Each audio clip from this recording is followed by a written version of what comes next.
lessons in training. I think I've just made a bargain with a Taviran, she said in that cool, deep voice. The woman could teach Aes Sedai how to pull themselves together quickly. Oh, let's get some light on it. But one day, Master Cawthon, if it pleases the light, I think you will walk a rope for me. He did not know what that meant, except that she made it sound unpleasant. He made his best leg.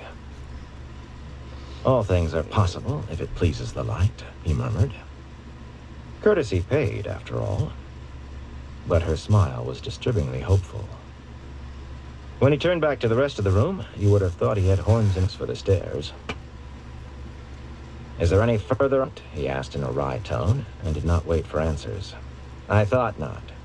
In that case, I suggest you pick out some spot well away from here, and we can be on our way as soon as you bundle up your belongings. They made a show of discussion. Elaine mentioned Camelin, sounding at least half serious, and Cariana suggested several remote villages in the Black Hills, all easily reached by gateway. Like anywhere was easily reached by gateway. Van Deen spoke of Arafel, and Avienda suggested Roydyan and the Aiel Waste. With the seafolk women growing glummer, the farther from the sea were the places named. All a show. To Matt, at least, that was clear by Nynaeve's impatient fiddling with her braid, despite the suggestions coming hot and fast. If I may speak, Aes Sedai, Rihanna said timidly at last. She even raised her hand. The kin maintain a farm on the other side of the river, a few miles north. Everyone knows it is a retreat for women who need contemplation and quiet, but no one connects it to us. The buildings are large and quite comfortable, if there's any need to stay long. And... Yes, Nynaeve broke in. Yes, I think that sounds just the thing. What do you say, Elaine? I think it sounds wonderful, Nynaeve. How you doing? I know Renila will appreciate staying close to the sea. The other 5 sisters practically piled on top of her, saying how agreeable it sounded, how superior to any other suggestion. Matt rolled his eyes to the heavens. Tylen was a study in not seeing what lay under her. Salut, Chris. J'espère que tu vas bien. C'est bon de te voir. In not seeing what lay under her nose, but Renila snapped at it like a trout taking a lacewing. Which was the point, of course. For some reason, she was not to know that Nynaeve and Elaine had everything arranged beforehand. She led the rest of the seafolk women out to gather whatever belongings they had brought, before Nynaeve and Elaine could change their minds. Those two would have followed Marililla and the other Aes Sedai, but he crooked a finger at them. They exchanged glances. He would have had to talk an hour to say as much as passed in those looks. Then, somewhat to his surprise, came to him. Avienda and Brigitte watched from the door, Tylen from her chair. I am very sorry to have used you, Elaine said before he could get a word out. Her smile flashed that dimple at him. We did have reasons, Matt. You must believe that. Which you do not need to know, Nynaeve put in firmly, flipping her braid back over her shoulder with a practiced toss of her head that made the gold ring bounce on her bosom. Lan must be insane. I must say, I never expected you to do what you did. Whatever in the world made you think of trying to bully them? You could have ruined everything. What's life if you don't take a chance now and then, he said blithely. As well by him if they thought it was planned instead of temper. But they had used him again without telling him, and he wanted a bit back for that. Next time you have to make a bargain with the sea folk, let me make it for you. Maybe that way it won't turn out as badly as the last one. Spots of color blooming in Nynaeve's cheeks told him he had hit the mark squarely. Not bad shooting, blindfolded. Elaine, though, just murmured, a most observant subject, in tones of rueful amusement. Being in her good books might turn out less comfortable than being in her bad. They swept toward the door without letting him say more. Well, he had not really thought they would explain anything. Both were Aes Sedai to the bone. A man learned to live with what he had to. Tylen had all but slipped from his mind, but he had not from hers. She caught him up before he took 2 steps. Nynaeve and Elaine paused at the door with Avienda and Brigitte watching. So they saw when Tylen pinched his bottom. Some things nobody could learn to live with. Elaine put on a face of commiseration, Nynaeve of glowering disapproval. Avienda fought laughter, none too successfully, while Brigida wore her grin openly. They all bloody knew. Nynaeve thinks you're a little boy needing protection, Tylan breathed up at him. I know you are a grown man. Her smoky chuckle made that the dirtiest comment he had ever heard. The four women by the door got to watch his face turn beet red. I will miss you, Pigeon. What you did with Renila was magnificent. I do so admire masterful men. I'll miss you too, he muttered. I'm not doing too bad, Christopher. He was leaving Abudar just Chilling in and time. smoking. But if we meet again, I'll do the chasing. She chortled at him, and those dark eagle's eyes almost glowed. I admire masterful men, Duckling, but not when they try being masterful with me. Seizing his ears, she pulled his head down where she could kiss him. He never saw Nynaeve and the others go, and he walked out on unsteady legs, tucking his shirt back in. He had returned to fetch his spear from the corner and his hat. The woman had no shame, not a scrap of it. He found Tom and Julian coming out of Tylan's apartments, followed by Nerim and Lopin, Nalisian's stout man, who each lugged a large wicker pannier made for a pack saddle. Loaded with his belongings, he realized. Julian carried Matt's unstrung bow and had his quiver slung on one shoulder. Well, yeah, this one's a friend of ours that we watched. I found this on your pillow, Tom said, tossing him the ring he had brought what seemed a year ago. Her name's Bella. A parting gift, it seems. There were lovers' knots and some other flowers strewn over both her mom. pillows. Matt jammed the ring onto his finger. That's that little black it's one mine, that growls all burn the you. time. I paid for it myself. The old gleeman knuckled his mustaches and coughed in a failed effort to stifle a sudden wide grin. It's late, huh? Julian snatched off that ridiculous Tarabonner hat and became engrossed in studying the inside of it. Blood and flaming. Matt drew a deep breath. I hope you two spared a moment for your own belongings, he said levelly, because as soon as I grab Oliver, we're on our way. Even if we happen to leave a moldy harp or a rusty swordbreaker behind. Julian tugged at the corner of his eye with one finger, whatever that was supposed to mean. But Tom actually frowned. Insults to Tom's flute or his harp were insults to himself. My lord, Lopin said mournfully. He was a dark, balding man, rounder than Sumeko, and his black tyrant commoner's coat, tight to the waist, then flaring, like Julian's, fit very tightly indeed. Normally almost as solemn as Nerim, now he had reddened eyes, as though he had been weeping. My lord, is there any chance I might remain to see Lord Nalisian buried? He's actually playing online right now. Matt hated saying no. Anybody left behind might be left for a long time, Lopin, he said gently. Listen, I'll need someone to help look after Oliver. Nerim has his hands full with me. For that matter, Nerim will go back to Talmanis, you know. If you'd like, I will take you on myself. Okay. He had grown used to having a manservant, and these were hard times for a man hunting work. I would like that very much, my lord, the fellow said lugubriously. Young Oliver reminds me much of my youngest sister's son. Only when they entered Matt's former rooms, the Lady Rosella was there, much more decently clothed than when he had last seen her, and quite alone. Why should I have kept him tied to me, she said, that truly marvelous bosom heaving with emotion as she planted her fists on her hips. The Queen's duckling, it seemed, was not supposed to take a snappish tone with the Queen's attendants. Clip a boy's wings too far, and he will never grow to a proper man. He read his pages aloud, sitting on my knee. He might have read all day, had I allowed it. And did his numbers, so I let him go. Why are you in such a bother? He promised to return by sunset. And he seems to set a great store by his promises. Propping the Ashandarai in its old corner, Matt told the other men to drop their burdens and go find Vannon and the remaining Red Arms. Then he left Rosella's spectacular bosom and ran all the way to the rooms Nynaeve and the other women shared. They were all there, in the city. And so was Lan, with his warder's cloak already draped down his back and saddlebags on his shoulders. His saddlebags, and Nynaeve's, it seemed.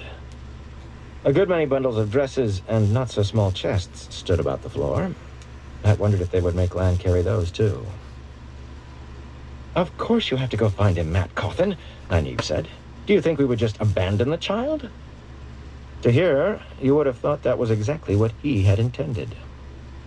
Suddenly, he was deluged with offers of help, not just Nynaeve and Elaine proposing to put off going to the farm, but Lan and Brigitte and Avienda offering to join the search. Lan was stone cold about it, grim as ever, but Brigitte and Avienda... "My heart would break if anything happened to that boy," Brigitte said, and Avienda added, just as warmly, "I have always said you do not care for him properly." Matt ground his teeth. In the streets of the city, Oliver might well elude 8 men until he appeared back at the palace at sunset. He did keep his promises, but small chance he would give up one moment of freedom he did not have to. More eyes would mean a quicker search, especially if all the wise women were brought into it. For the space of 3 heartbeats, he hesitated. He had his own promises to keep, though he was wise enough not to put it that way. "The bowl is too important," he told them. "That Golem is still out there, and maybe Moghedien, and the Black Hadja for sure." The dice thundered in his head. Avienda would not appreciate being lumped in with Nynaeve and Elaine, but he did not care right then. He addressed Lan and Brigitte. "Keep them safe until I can reach you. Keep all of them safe." Startlingly, Avienda said, "We will. I promise." She fingered the hilt of her knife. Apparently, she did not understand she was one of those to be kept safe. Nynaeve and Elaine did. Nynaeve's sudden glare tried to bore a hole through his skull.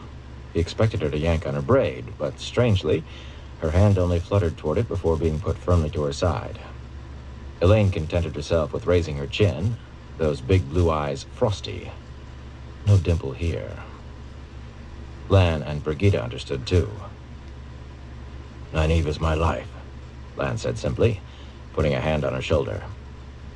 The odd thing was, she suddenly looked very sad, and then just as suddenly, her jaw set as though she was preparing to walk through a stone wall and make a large hole. Brigitte gave Elaine a fond look, but it was to Matt she spoke. "I will," she said. "Honor's truth." Matt tugged at his coat uncomfortably. He still was not sure how much he had told her while drunk. Light, but the woman could soak it up like dry sand. Even so, he gave the proper response for a Barashandan lord, accepting her pledge. The honor of blood, the truth of blood. Brigitte nodded, and from the startled looks he received from Nynaeve and Elaine, she still kept his secrets close. Light, if any Aes Sedai ever found out about those memories, they might as well know he had blown the horn as well. Foxhead or no foxhead, they would stretch him out till they dug out every last why and how. As he was turning to go, Nynaeve caught his sleeve. "Remember the storm, Matt. It's going to break soon, I know it. You take care of yourself, Matt Cawthon. Do you hear me? Tylen has directions for the farm when you get back with Oliver." Nodding, he made his escape, the dice in his head like echoes of his running boots. Was it during this search that he was supposed to take care of himself, or while getting the directions from Tylen? Nynaeve and her listening to the wind. Did she think a little rain was going to melt him? Come to think, once they used the Bowl of the Winds, it would rain again. It seemed years since rain fell. Something tugged at his thoughts, something about the weather, and Elaine, which made no sense, but he shrugged it off. One thing at a time, and the one thing right now was Oliver. The men were all waiting in the Red Arm's long room near the stables, everyone on their feet except Bannon, who lay sprawled on one of the beds with his fingers laced over his belly. Bannon said a man had to take rest when he could. He swung his boots over and sat up when Matt entered, though. He cared about Oliver as much as the others did. Matt was just afraid the man was going to start teaching him how to steal horses and potions. 7 sets of eyes focused on Matt intently.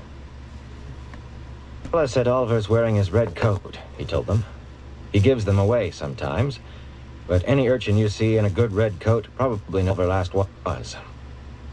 Everybody goes in a different direction. Make loops out from the Malhara, and try to be back after about an hour. Wait till everybody is back before you go out again. That way, if somebody finds him, the rest of us won't still be looking tomorrow. Does everybody understand? They nodded. Sometimes it amazed him. Lanky Tom, with his white hair and mustaches, who had been a queen's lover once, and more willingly than himself, not to mention more than a lover, if you believed half he said. Square-jawed Harnan with that tattoo on his cheek, and more elsewhere, who had been a soldier all his life. Julian with his bamboo staff and his sword-breaker on his hip, who thought himself as good as any lord, even if the idea of carrying a sword himself still made him uneasy. And Fat Bannon, who made Julian look a bootlicker by comparison. Skinny Fergan and Gorderin, nearly as wide in the shoulders as Perrin, and Metwin, whose pale Carianan face still looked like a boy's despite being years older than Matt. Some of them followed Matt Cawthon because they thought he was lucky, because his luck might keep them alive when the swords were out. And some for reasons he was not really sure of, but they followed. Not even Tom had ever more than protested an order of his. Maybe Renala had been more than luck.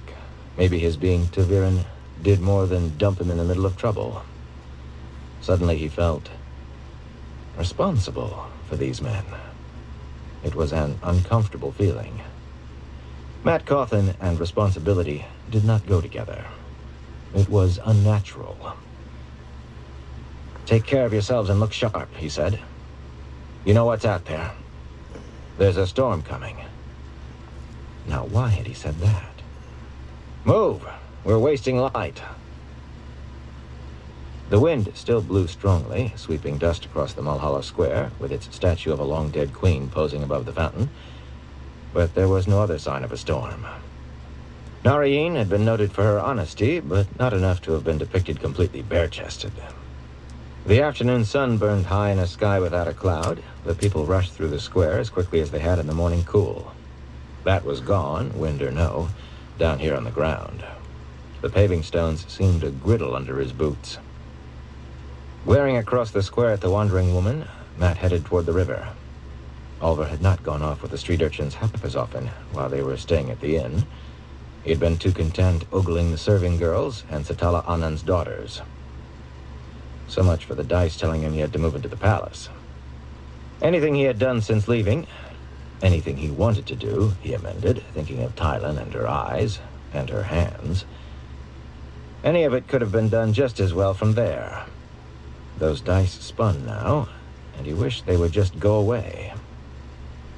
He tried to move quickly, dodging impatiently around trundling carts and wagons, cursing at lacquered sedan chairs and coaches that nearly ran him down, eyes darting in search of a red coat close to the ground, but the bustle in the streets slowed him to a meander, which was just as well, in truth. No point dashing by the boy without seeing him. Wishing he had brought Pips out of the palace stables, he frowned at the people streaming past. A man on horseback could have moved no faster in the throng, but up in the saddle, he could have seen farther. Then again, asking questions from a saddle would have been awkward. Not many folk actually rode inside the city, and some people had a tendency to shy away from anyone on a horse. I don't play much shooter games. Always the same question. The first time he asked was at a bridge just below the Mulhara, of a fellow selling honey-baked apples from a tray hanging from a strap around his neck. "Have you seen a boy about so high in a red coat?" Oliver liked sweets.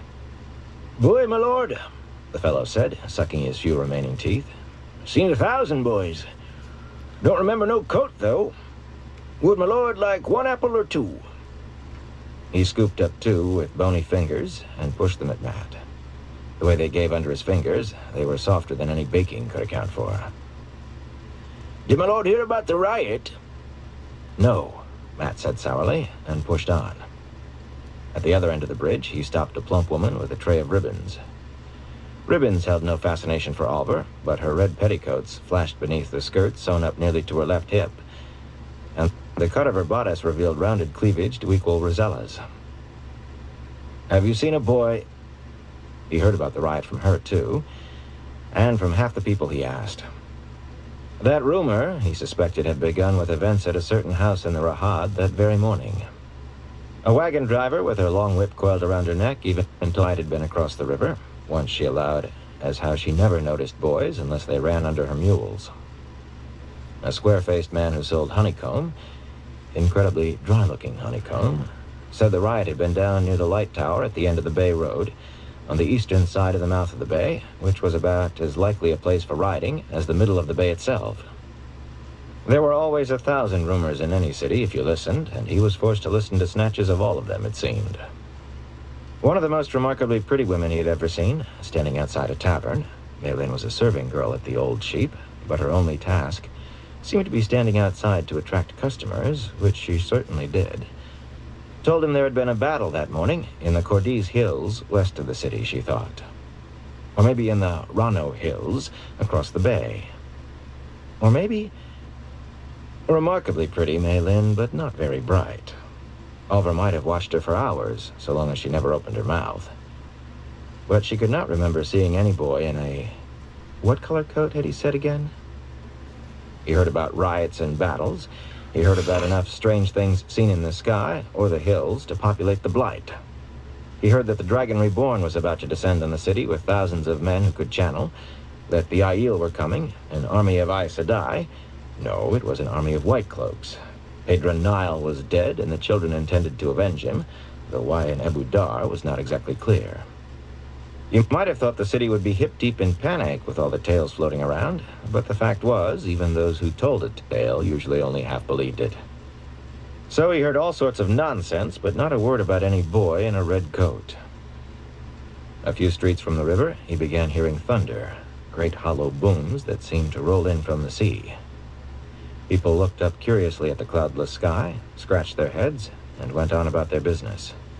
So did he, questioning every seller of sweets or fruit he saw, and every pretty woman afoot. All to no avail. Reaching the long stone quay that ran the whole length of the riverside of the city, he paused, studying the gray docks stretching out into the river and the ships tied to them. The wind blew strong, heaving vessels at their moorings, grinding them against the stone docks despite the bags stuffed with wool hung down between for fenders. Unlike horses, ships did not interest Oliver except as a way to go from here to there, and ships were men's business in Ebu Dar, even if the lading they carried often was not. Women on these docks would either be merchants keeping an eye on their goods or hard-armed members of the Cargo Loaders Guild, and there would be no sweet sellers here. About to turn away, he realized almost no one was moving. The docks usually bustled, yet on every ship he could see, crewmen lined the rails and had climbed into the rigging to stare toward the bay. Barrels and crates stood abandoned, while shirtless men and wiry women in green leather vests crowded together at the ends of the docks to peer between the ships, south, toward the thunder. Down that way, black smoke rose in thick towering columns, slanting sharply north on the wind. Hesitating only a moment, he trotted out along the nearest dock. At first, ships tied to the long fingers of stone to the south blocked his view of anything except the smoke. Because of the way the shoreline lay, though, each dock stuck out farther than the next down. Once he pushed into the murmuring crowd at the end, the broad river made an open path of choppy green water to the wave-tossed bay. At least 24 ships were burning out on the wide expanse of the bay, maybe more, engulfed in flame from end to end. A number of others had already settled, only a bow or stern still above water, and that sliding under. Even as he looked, the bow of a broad two-masted ship flying a large banner of red and blue and gold, the banner of Altara, suddenly flew apart with a roar, a boom like thunder, and fast-thickening tendrils of smoke wafted away in the wind as the vessel began settling by the head. Hundreds of vessels were in motion, every craft in the bay, three-masted seafolk rakers and skimmers and two-masted soarers, coastal ships with their triangular sails, river ships under sail or sweep, some fleeing river, most trying to beat out to sea. Scores of other ships swanned into the bay before the wind, great bluff-bowed vessels as tall as any of the rakers, crashing through the rolling waves, throwing aside spray. His breath caught as he suddenly made out square-ribbed sails. "Blood and bloody ashes," he muttered in shock. "It's the flaming Shan-Chan." "Who?" demanded a stern-faced woman crowded next to him. A dark blue woolen dress of fine cut marked her a merchant as much as did the leather folder she carried for her bills of lading, or the guild pin over one breast, a silver quill pen. "It's the Aes Sedai," she announced in tones of conviction. I know channeling when I see it. The Children of the Light will do for them, just as soon as they arrive. You'll see. A lanky, gray-haired woman in a grimy green vest twisted around to confront her, fingering the wooden hilt of her dagger. Hold your tongue about Aes Sedai, you flaming penny grubber, or I'll peel you and stuff a white cloak down your bleeding gullet. Matt left them waving their arms and shouting at one another, and pushed clear of the crowd, running from the quay. Already he could see 4 huge creatures circling over the city to the south on great pinions, like those of a bat. Figures clung to the creatures' backs, apparently in some sort of saddles. Another flying creature appeared, and more. Below them, flames suddenly fountained above the rooftops with a roar.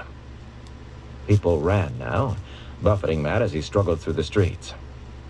"Over!" he shouted, hoping to be heard above the other shouts from every side and the screams. "Over!" Abruptly, everybody seemed to be heading the other way, battering past him. Stubbornly, he forced on against the tide, and came to a street where what all those folk fled from was made plain.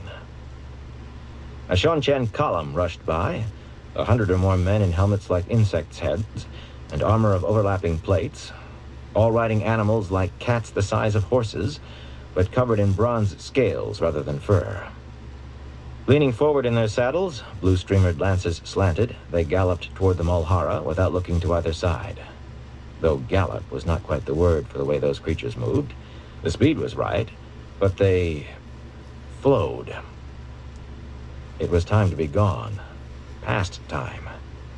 As soon as he found... As the end of the column went by, a flash of red, waist-high, caught his eye among the crowd in the street beyond the intersection. "Over!" He darted across, almost on the heels of the last scaled creature, pushing into the crowd in time to see a wide-eyed woman snatch up a little girl in a red dress and run with the child clutched to her bosom. Wildly, Matt pressed ahead, shouldering people aside when they bumped into him, bumping into more than a few himself.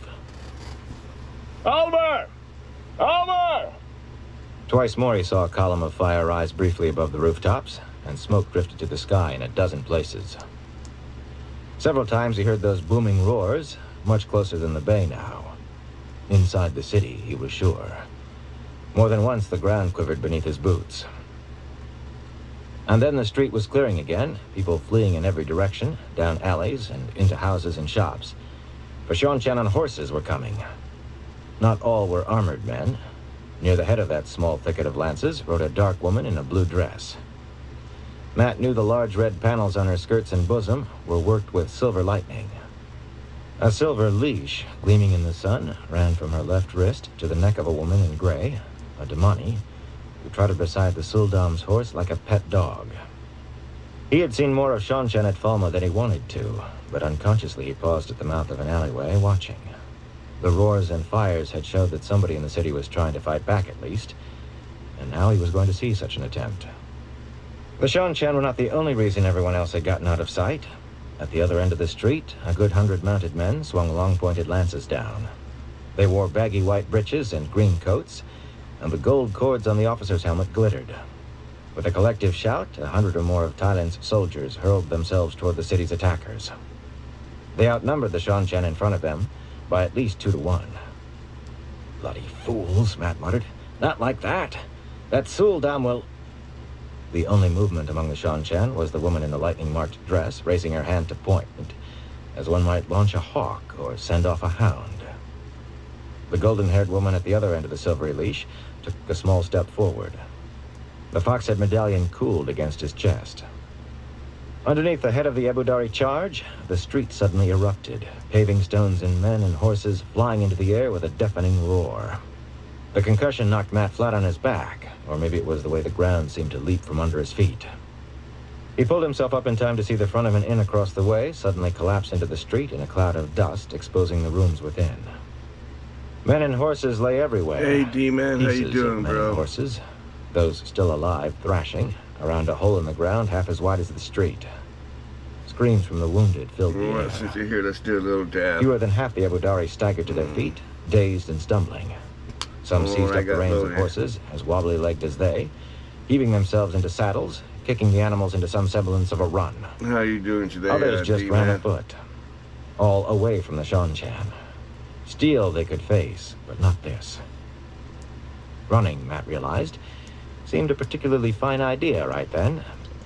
A glance back down the alley showed dust and rubble piled at least a story high.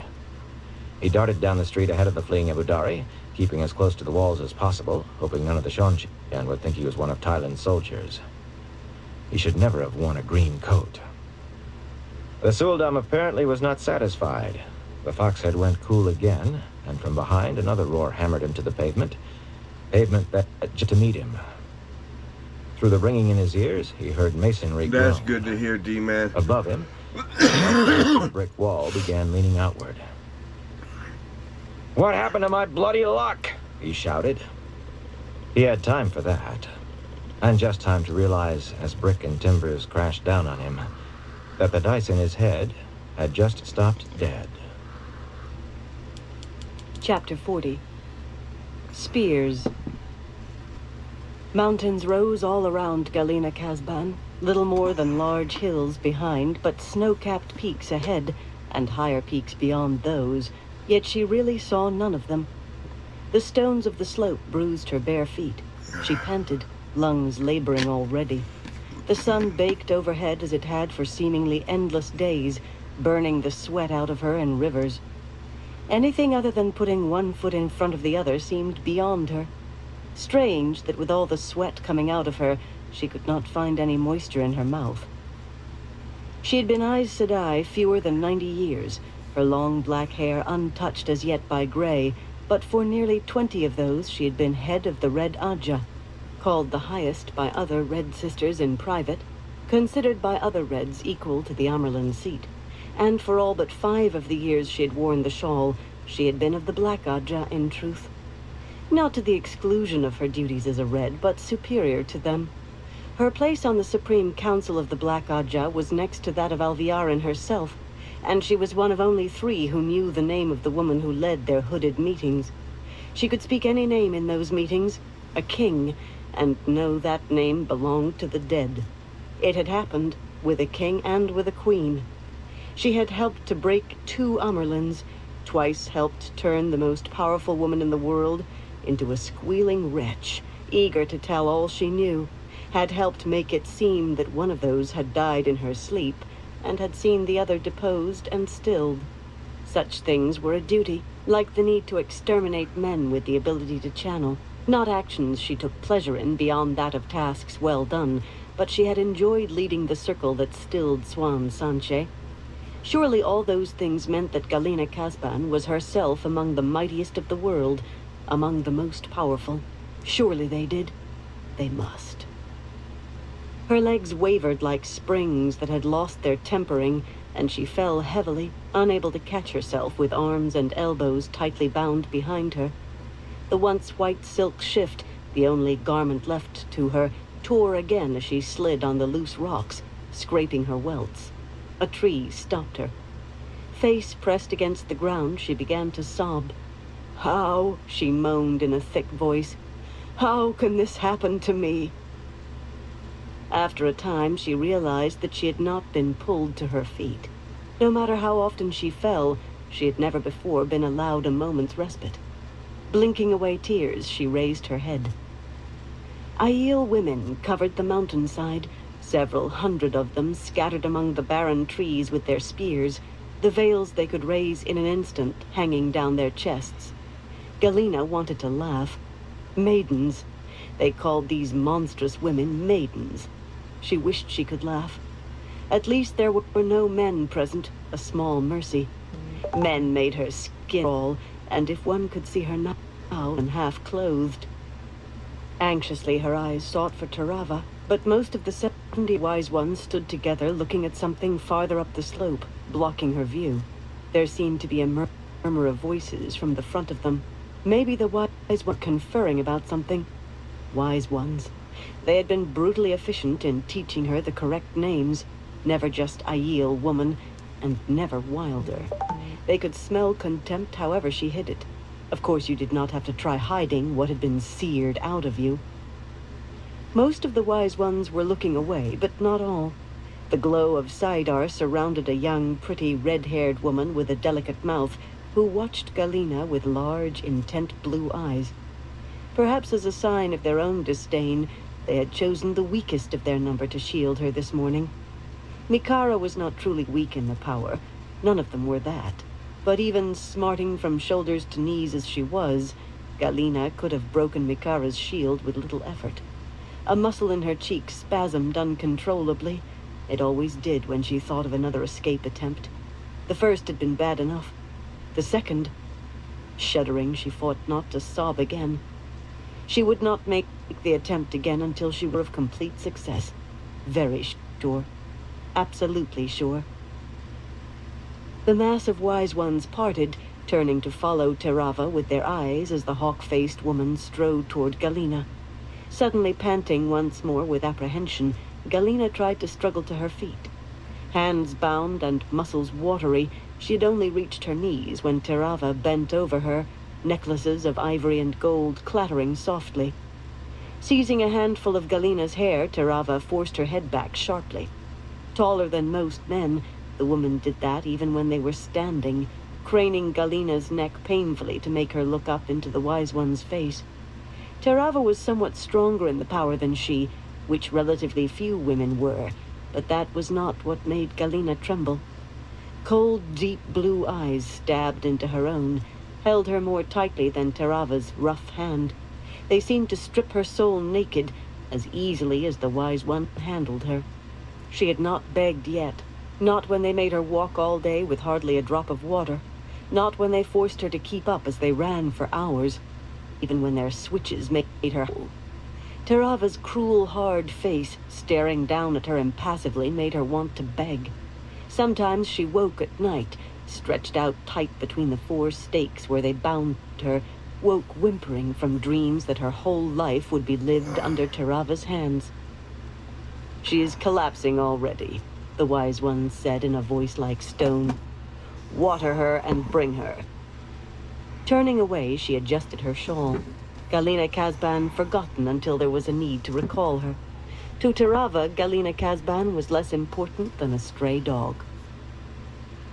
Galina did not try to rise. She had been watered often enough by now. It was the only way they let her drink. Aching for moisture, she did not resist when a blocky maiden took her by the hair as Terava had and pulled her head back. She just opened her mouth as far as she could. Another maiden, with a puckered scar slanting across nose and cheek, tilted a water skin and slowly poured a trickle into Galina's waiting mouth. The water was flat and warm. It was delicious. She swallowed convulsively, awkwardly, holding her jaws wide. Almost as much as water to drink, she wanted to move her face under that thin stream, to let it run over her cheeks and forehead. Instead, she kept her head very steady, so that every drop went down her throat. Spilling water was cause for another beating. They had thrashed her inside of a creek 6 paces wide for spilling a mouthful over her chin. When the water skin was finally taken away, the blocky maiden hauled her to her feet by her bound elbows. Galina groaned.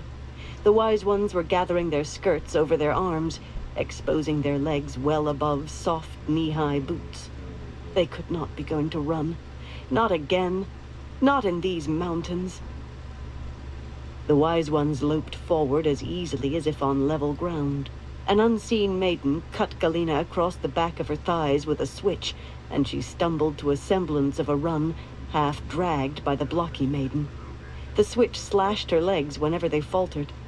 If this run continued the rest of the day, they would take turns, one maiden wielding the stick and another dragging. Laboring up slopes and nearly sliding down, Galina ran. A tawny mountain cat, striped in shades of brown and heavier than a man, snarled at a rocky ledge above. A female, lacking the tufts on her ears and the wide cheeks. Galina wanted to shout at her to flee, to run before Terava caught her. The Aiel ran on by the snarling animal unconcerned, and Galina wept with jealousy for the cat's freedom. She would be rescued eventually, of course. She knew that. The tower would not allow a sister to remain in captivity. Elida would not allow a Red to be held. Surely Alviarin would send rescue. Someone would, anyone, to save her from these monsters, especially from Terava. She would promise anything for that deliverance. She would even keep those promises. She had been broken free of the 3 oaths on joining the Black Aja, replacing them with a new trinity. But at that moment, she truly believed she would keep her word if it brought rescue. Any promise to anyone who would free her, even a man. By the time low tents appeared, their dark colors fading into the forested mountainsides as well as the cat had, Galina had 2 maidens supporting her, pulling her along. Shouts rose from every side, glad cries of greeting, but Galina was dragged on behind the wise ones, deeper into the camp, still running, stumbling. Without warning, the hands left her arms. She pitched forward on her face and lay there with her nose in the dirt and dead leaves, sucking air through her gaping mouth. She coughed on a piece of leaf, but she was too weak to turn her head. The blood pounded her ears, but voices came to her and slowly began to make sense. "Took your time, Terava," a familiar-sounding woman's voice said. "9 days. We have been back long since." 9 days? Galina shook her head, scrubbing her face on the ground. Since the idol had shot her horse from under her, memory blended all the days into a melange of thirst and running and being beaten. But surely it had been longer ago than 9 days. Weeks, certainly. A month or more. "Bring her in," the familiar voice said impatiently. Hands pulled her up, shoved her forward, bending her to go under the edge of a large tent with the sides raised all around. She was thrown down on layered carpets, the edge of a red and blue Tyran maze overlapping gaudy flowers beneath her nose. With difficulty, she raised her head. At first, she saw nothing but Savannah, seated on a large yellow-tasseled cushion in front of her. Savannah with her hair like fine spun gold, her clear emerald eyes. Treacherous Savannah, who had given her word to distract attention by raiding into Kyrian, then broken her pledge by trying to free Althor. Savannah, who at the least might take her from Terava's clutches. She struggled up onto her knees and for the first time realized there were others in the tent. Terava sat on a cushion to Savannah's right, at the head of a curving line of wise ones, 14 women who could channel in all, though Mikara, who still held the shield on her, stood at the foot of the line rather than sitting. Half of them had been among the wise ones who captured her with such scornful ease. She would never again be so careless about wise ones. Never again. Short, pale-faced men and women in white robes moved behind the wise ones, wordlessly offering trays of gold or silver with small cups, and more did the same on the other side of the tent, where a gray-haired woman in an Aiel coat and breeches of brown and gray sat to Savannah's left, at the head of a line of 12 stone-faced Aiel men. Men. And she wore nothing but her shift, ripped and gaping in a number of places. Galina clamped her teeth shut to stifle a scream. She forced her back stiff to keep from trying to burrow into the rugs and hide from those cold male eyes. "It seems that Aes Sedai can lie," Savannah said, and the blood drained from Galina's face. The woman could not know. She could not. "You made pledges, Galina Casban, and broke them. Did you think you could murder a wise one and then run beyond the reach of our spears?" For a moment, relief froze Galina's tongue. Savannah did not know about the Black Aja. Had she not abandoned the light long ago, she would have thanked the light. Relief stilled her tongue, and a tiny spark of indignation. They attacked Aes Sedai, and were angry when some of them died?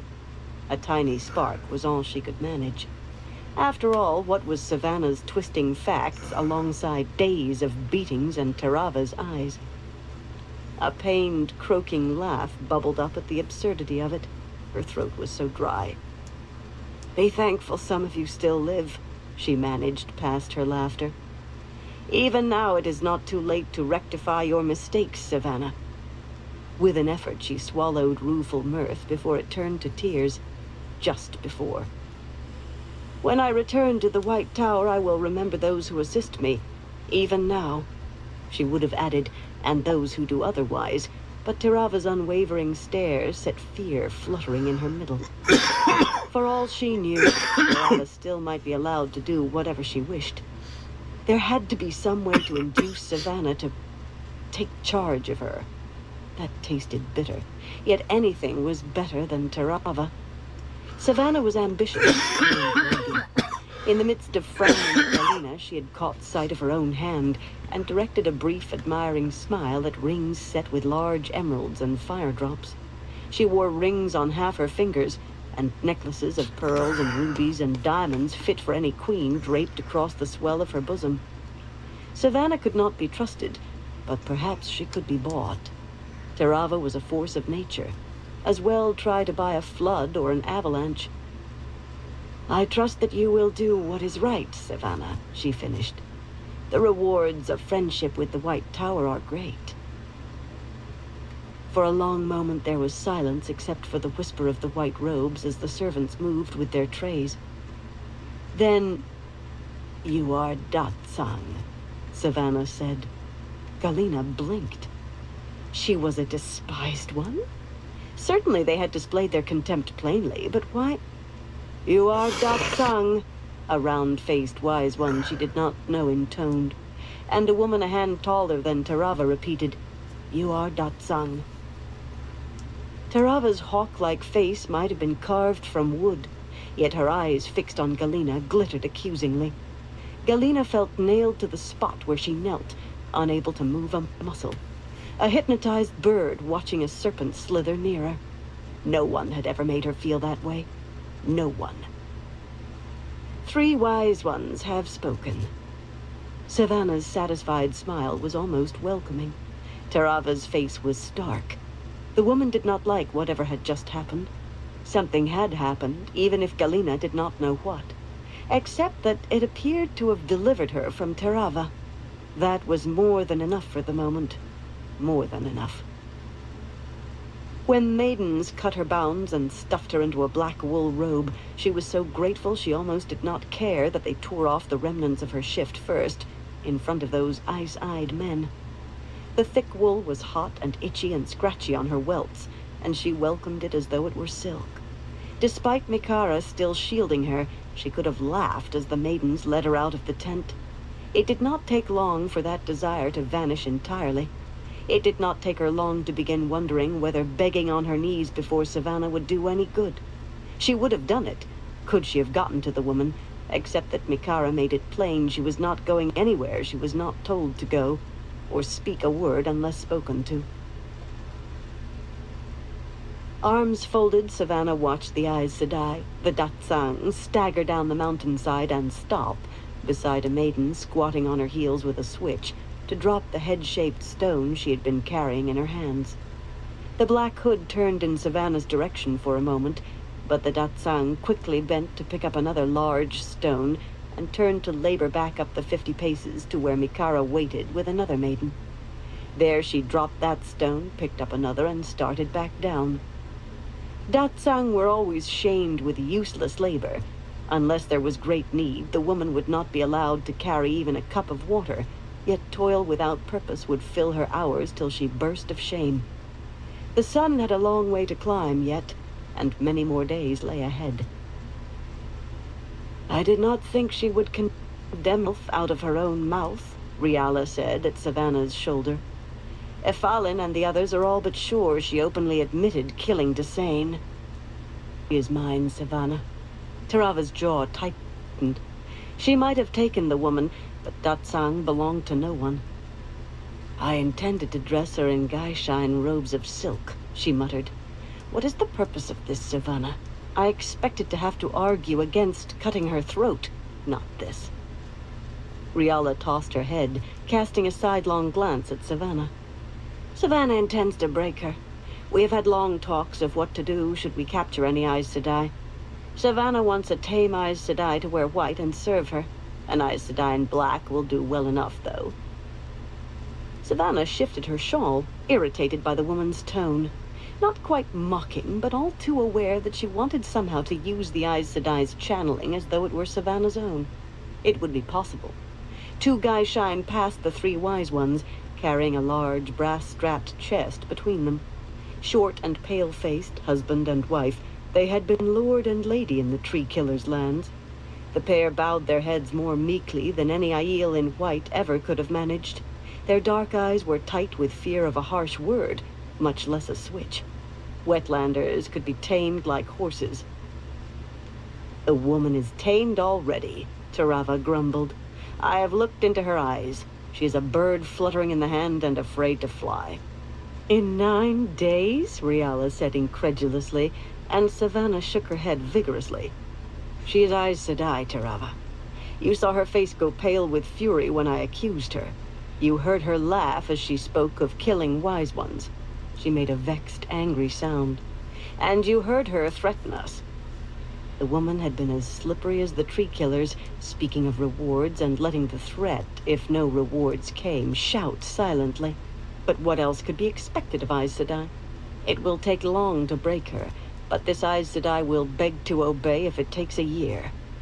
Once she did that, Aes Sedai could not lie, of course. She had expected Galena to deny her accusation. Once she swore to obey... "If you want to make an Aes Sedai obey you," a man's voice said behind her, "this might help."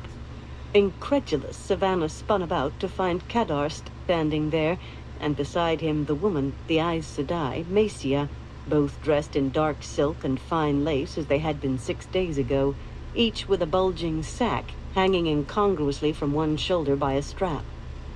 Kadar held out a smooth white rod about a foot long in one dark hand. "How did you come here?" she demanded, then compressed her lips in anger. Plainly he had come as he had before. She was just surprised at him appearing here in the middle of the camp.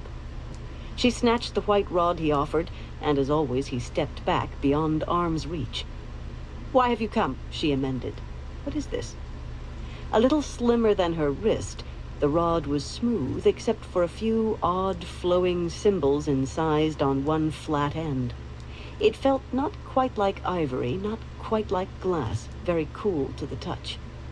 "You might call it an oath rod," Kadar said, showing teeth in what was doubtless meant for a smile. "It only came into my hands yesterday, and I immediately thought of you." Savannah clamped her hands tight around the rod to keep from hurling it away. Everyone knew what the Aes Sedai's oath rod did. Trying not even to think, much less speak, she thrust it behind her belt and took her hands away. Riala frowned at the rod at Savannah's waist, and her eyes rose slowly, coldly, to Savannah's face. Tarava adjusted her shawl in a clatter of bracelets and gave her a hard, thin smile. There would never be any chance of one of them touching the rod, and maybe no chance of any other wise one doing so either. But there was still Galena Casban. One day she would break. Raven-eyed Macia, a little behind Kadar, smiled almost as faintly as Tarava. She had seen and understood. She was observant for a wetlander. "Come," Savannah told Kadar. "We will drink tea in my tent." She certainly would not share water with him. Lifting her skirts, she started up the slope. To her surprise, Kadar was also observant. "All you need do is have your Aes Sedai." Walking easily beside her on his long legs, he grinned suddenly, toothily at Riala and Tarava. "Or any woman who can channel, hold the rod and speak whatever promises you wish, while someone channels a little spirit into the number. The marks on the end of the rod," he added, raising his eyebrows insultingly. "You can use it to release her, too, but that is more painful. Or so I understand." Savannah's fingers touched the rod lightly. More glass than ivory, and very cool. "It only works on women?" She ducked into the tent ahead of him. The wise ones and the leaders of the warrior societies were gone, but the dozen tree-killer Guy Shine remained, kneeling patiently to one side. No one person had ever kept a dozen Guy Shine before, and she possessed more. There would have to be a new name for them, though, since they would never put off the white. "Women who can channel, Savannah," Kadar said, following her in. The man's tone was incredibly insolent. His dark eyes shone with open amusement. "You will have to wait until you have Althor before I give you what will control him." Removing the sack from his shoulder, he sat. Not on a cushion near hers, of course. Macia was not afraid of a blade in her ribs. She lounged on an elbow almost at Savannah's side. Savannah eyed her sideways, then casually undid another lace of her own blouse. She did not recall the woman's bosom being as round as that. For that matter, her face seemed even more beautiful as well. Savannah tried not to grind her teeth. "Of course," Kadar went on, "if you mean some other man, there is a thing called a binding chair. Binding people who cannot channel is more difficult than binding those who can. Perhaps a binding chair survived the breaking, but you will have to wait while I find it." Savannah touched the rod again, then impatiently ordered one of the Gaishine to bring tea. She could wait. Kadar was a fool. Sooner or later he would give her everything she wanted of him, and now the rod could break Macia free of him. Surely then the woman would not protect him. For his insults, he would wear black. Savannah took a small green porcelain cup from the tray the Gaishine held and gave it to the Aes Sedai with her own hands. "It is flavored with mint, Macia. You will find it refreshing." The woman smiled, but those black eyes... Well, what could be done to one Aes Sedai could be done to two, or more. "What of the traveling boxes?" Savannah demanded curtly. Kadar waved the Gaishine away and patted the sack beside him. "I brought as many Narbaha, that is what they were called, as many as I could find. Enough to transport all of you by nightfall if you hurry. And I would if I were you. Althor means to finish you, it seems. 2 clans are coming up from the south, and 2 more are moving to come down from the north, with their wise ones all ready to channel. Their orders are to stay until every last one of you is dead or a prisoner." Tirava sniffed. "A reason to move, certainly, Wetlander, but not to run. Even 4 clans cannot sweep Kinslayer's dagger in a day." "Didn't I say?" Kadar's smile was not at all pleasant. "It seems Althor has bound some Aes Sedai to him too, and they have taught the wise ones how to travel without a Narbaha, over short distances at least, 20 or 30 miles. A recent discovery, it seems. They could be here, well, today. All 4 clans." Maybe he lied. Yet the risk... Savannah could imagine all too well being in Cerilia's grip. Not allowing herself to shiver, she sent Riala to inform the other wise ones. Her voice betrayed nothing. Reaching into his bag, Kadar drew out a gray stone cube, smaller than the call box she had used to summon him and much plainer, with no marking but a bright red disc set in one face. "This is a Narbaha," he said. "It uses Sidene, so none of you will see anything, and it has limits. If a woman touches it, it won't work for days afterward, so I will have to hand them out myself. And it has other limits. Once opened, the gateway will remain for a fixed time, sufficient for a few thousand to go through if they don't waste time, and the Narbaha needs 3 days to recover afterward. I have enough extra to carry us where we need to go today, but..." Tirava leaned forward so intently she looked about to fall over, but Savannah hardly listened. She did not doubt Kadar exactly. He would not dare betray them, not while he hungered for the gold the Shido would give him. There were small things, though. Macia seemed to study him over her tea. Why? And if there was such need for speed, why was there no urgency in his voice? He would not betray, but she would take precautions anyway. Merrick frowned at the stone cube the Wetlander had given him, then at the hole that had appeared when he pressed the red spot. A hole 5 paces wide and 3 high in midair. Beyond lay rolling hills, not low, covered with brown grass. He did not like things to do with the One Power, especially the male part of it. Savannah stepped through another smaller hole, with the Wetlander and a dark woman, following the wise ones Savannah and Riala had chosen out. Only a handful of wise ones remained with the Moshen Shido. Through that second hole, he could see Savannah talking with Bendwin. The Green Salt's Sept would find themselves with few wise ones too. Merrick was sure of it. Dirella touched his arm. husband, she murmured. Savannah said it would only remain open a short while. Merrick nodded. Darrella always saw straight to the point.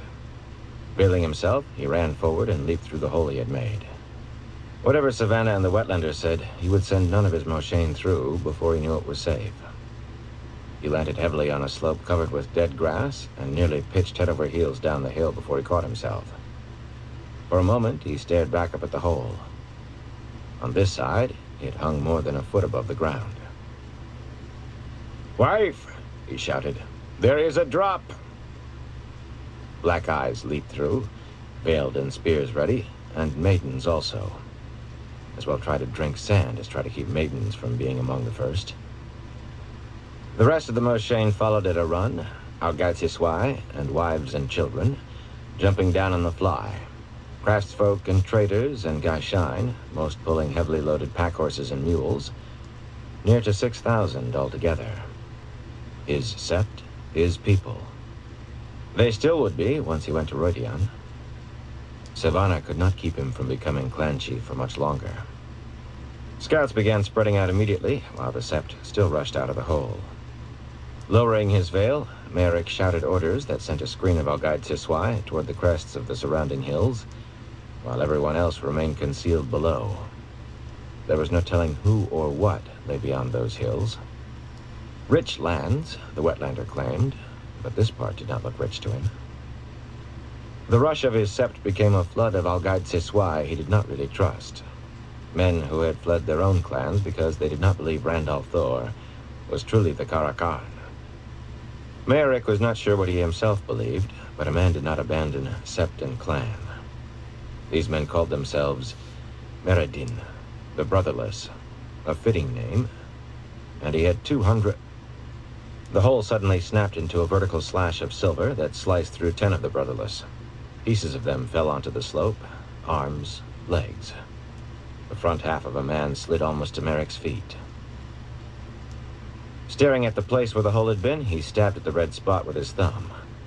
Useless, he knew, but... Doran, his eldest son, was one of the stone dogs waiting as a rear guard. They would have been the last through.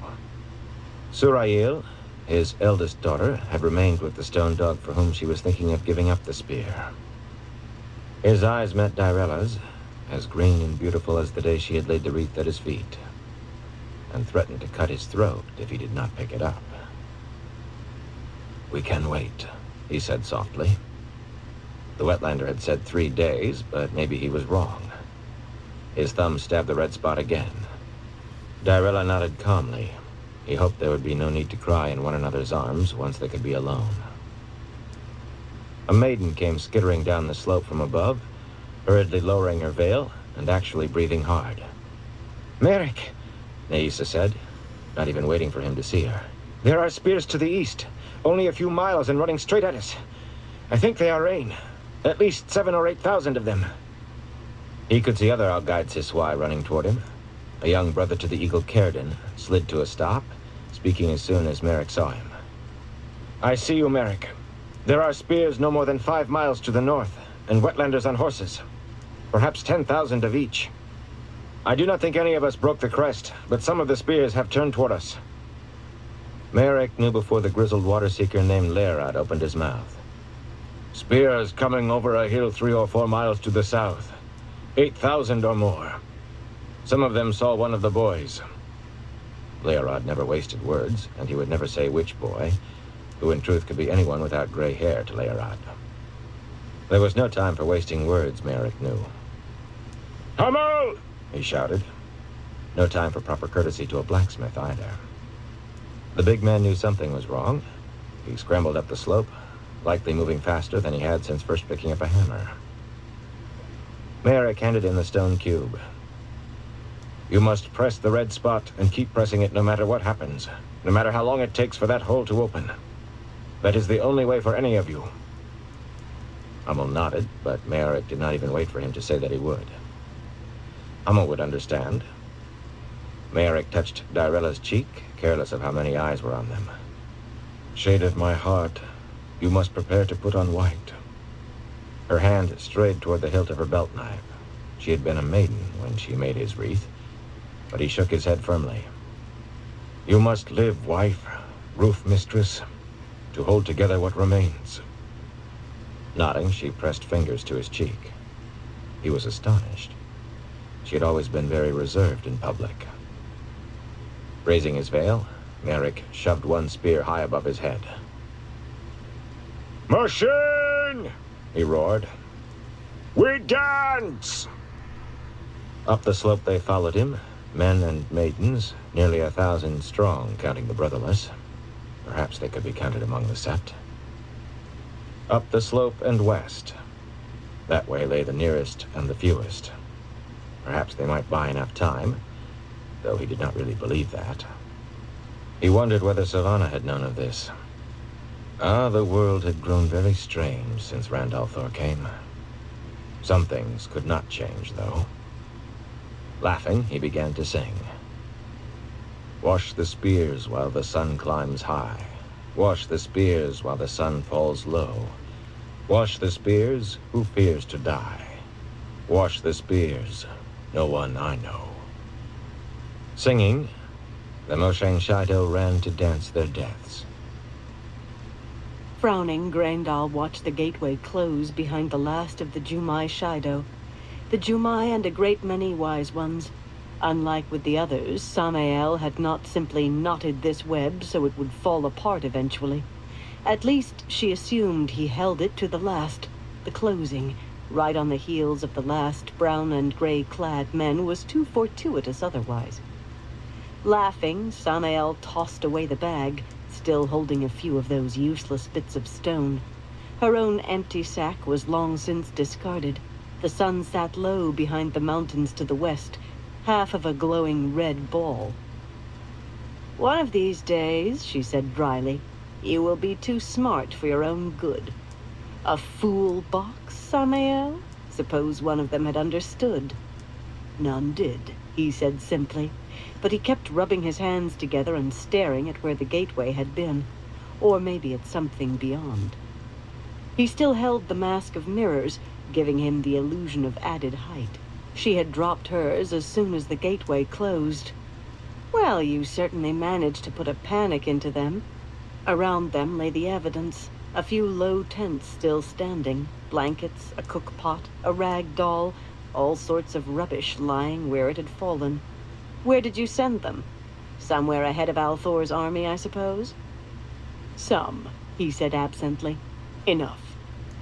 His staring introspection vanished abruptly, and his disguise as well. The scar across his face seemed especially livid. "Enough to cause trouble, particularly with their wise ones channeling, but not so many that anyone will suspect me. The rest are scattered from Ilion to Gildan. As to how or why, maybe Althor did it, for his own reasons, but I certainly wouldn't have wasted most of them if it was my work, now would I?" He laughed again, caught up in his own brilliance. She adjusted the bodice of her dress to cover a start.